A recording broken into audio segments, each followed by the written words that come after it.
Well, we start with Trey Yingst. He's live in southern Israel. Trey.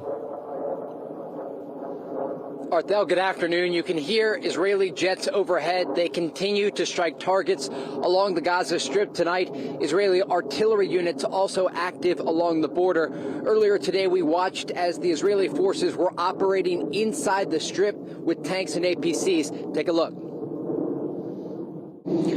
As fighter jets roar overhead, you can see Israeli forces operating inside the Gaza Strip. The Israelis are working at this hour to soften their target from the ground and from the sky. The level of destruction inside Gaza is significant. The neighborhood behind me completely destroyed. You can see the mosques and buildings inside Gaza reduced to rubble as Israel continues their ground and air campaign against Hamas. The Israelis did release some video of their operations on the eastern and western side of the Gaza Strip. They are just pushing in still what is being referred to as a raid, though we do anticipate those forces to stay the night in Gaza as they continue to push deeper into the territory and destroy more tunnels. With the airstrikes that you see here, they've been pounding one specific location over and over again, trying to destroy some of those tunnels with bunker buster bombs. New drone video today from inside Gaza shows the aftermath of those Israeli strikes, more than 450 of them over the past 24 hours, according to the Israeli military. You can see the extensive destruction across the northern part of the Strip. This comes as we are getting some new video showing Palestinians in Gaza raiding a UN warehouse, trying to get any sort of food or supplies that they can.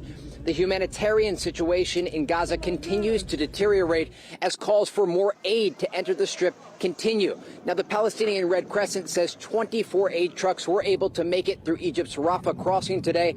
But many activists in Gaza say this is not enough. They are calling for more support to the Palestinian people, many living in tent cities outside of the second largest city of Khan Yunis and waiting for that desperately needed aid to enter Gaza. You hear there more of that outgoing artillery. Eric, Arthel. Yeah.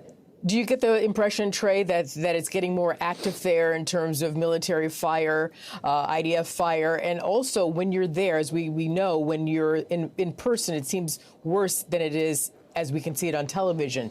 How is it when you're there, and how is it seeing people fending for just food and basic needs? In terms of the situation along the border, the number of strikes and the artillery activity is actually reduced tonight compared to the previous two nights. This could be an indication that the Israelis wanted to enter with some shock and awe to Hamas fighters, though we still understand that a group of militants came out of a tunnel today and directly engaged those Israeli forces that are operating inside the Gaza Strip. In terms of the information that we're getting from Gaza, I've been texting with Palestinian civilians who did heed those warnings to head south, but they say they are worried about the days to come and have questions about how Palestinians will be able to live in Gaza after this war with so much damage done to the Strip.